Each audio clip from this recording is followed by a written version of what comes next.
होंगे और सोच में भी पड़ जाएंगे। एक गरीब नौजवान ने एक 80 साल की अमीर महिला से शादी कर ली, लेकिन शादी के सिर्फ 7 दिन बाद जब वह अपनी नई दुल्हन के पास सुहागरात मनाने पहुंचा, तो जो नजारा उसने देखा उस पर यकीन कर पाना मुश्किल था। वह बुजुर्ग औरत अपनी चाल ढाल और फुर्ती में किसी थी। अर्जुन एक 25 साल का नौजवान जिस पर पूरे घर की जिम्मेदारियां आ गई थीं।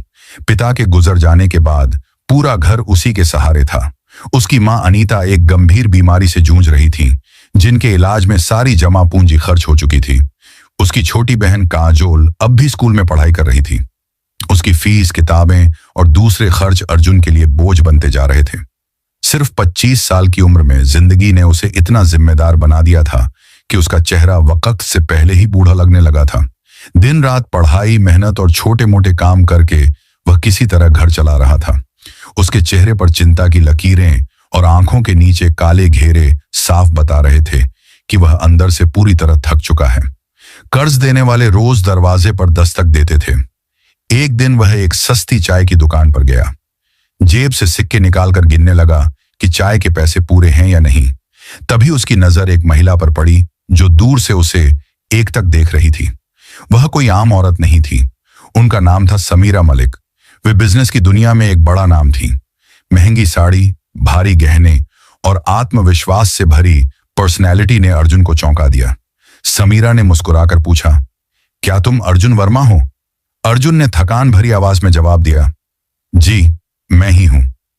वो कुछ देर तक उसे देखती रही, फिर बोली, मुझे पता है कि इस वक्त तुम्हारी जिंदगी में क्या चल रहा है।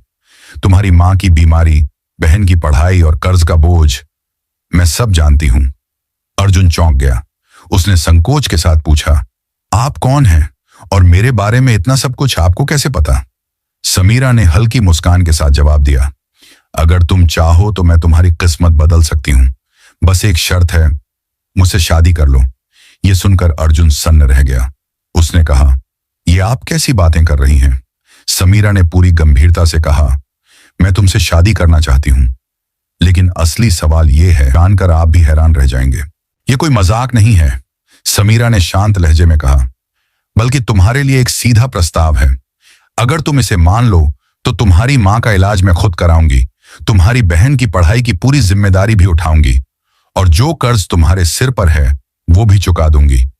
ये सब मेरी तरफ से रहेगा। तुम्हारी जिंदगी की सारी उलझनों से मैं तुम्हें निकाल दूंगी। अर्जुन का मन जैसे उथल पुथल से भर गया। उसने एक गहरी सांस लेते हुए पूछा, इसके बदले में मुझे क्या करना होगा? सिर्फ एक चीज, समीरा ने तुरंत जवाब दिया, तुम्हें मुझसे शादी करनी होगी। हम दोनों के बीच एक कानूनी समझौता होगा। शादी के बाद भी तुम्हारी आजादी में कोई दखल नहीं दिया जाएगा। तुम अपनी जिंदगी अपनी मर्जी से जी सकते हो, लेकिन मेरी कुछ शर्तें होंगी जो तुम्हें माननी होंगी। उसकी बातें सुनने में तो आसान लग रही थीं, मगर असलियत में उन्हें निभाना बहुत कठिन था। अर्जुन बिना कुछ बोले वहां से चला गया। समीरा भी अपनी कीमती कार में बैठकर चली गई। कई दिन बीत गए, लेकिन हालात ने अर्जुन को मजबूर कर दिया। कर्ज देने वालों की धमकियों ने दिन रात का सुकून छीन लिया था। वो सोचने लगा कि अगर मैं उस दौलतमंद औरत की बात मान लूं तो शायद मेरी मां को जीवनदान मिल जाए और मेरी बहन का भविष्य भी संवर जाए। आखिरकार वो हारकर समीरा के पास पहुंचा और उसकी हर शर्त को मानकर उससे शादी कर ली। गवाहों के सामने दस्तावेजों पर हस्ताक्षर हुए और सादगी से शादी हो गई। यह पहला मौका था जब अर्जुन ने किसी आलीशान हवेली में कदम रखा। उसका दिल किसी अनजानी घबराहट से भरा हुआ था। उसे यकीन नहीं हो रहा था कि उसकी शादी दुनिया की सबसे अमीर महिलाओं में से एक से हो चुकी है। हवेली किसी शाही महल से कम नहीं थी। चारों ओर की भव्यता, महंगा फर्नीचर, ऊंची छतें, संगमरमर के फर्श और दीवारों पर शानदार सजावट, हर कोना किसी सपने जैसा लग रहा था। वहां के नौकर चाकर हर पल समीरा के इशारे पर तैयार रहते थे। वो समझ चुका था कि समीरा कोई आम औरत नहीं है। उसके पास वर्षों से काम करने वाले नौकर भी उसके सामने नजरें झुकाकर खड़े रहते थे।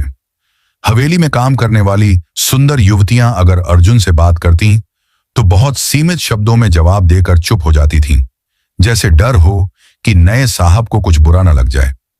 रात के सन्नाटे में उसे लगता जैसे सब कुछ उसकी मर्जी से हो रहा हो, लेकिन एक घुटन सी भी महसूस होती। जब वह पीछे मुड़कर देखता तो खालीपन के सिवा कुछ नजर नहीं आता। समय के साथ अर्जुन को हवेली के सबसे बड़े रहस्य का पता चलने लगा। दूसरी मंजिल पर एक भारी और विशाल दरवाजा था।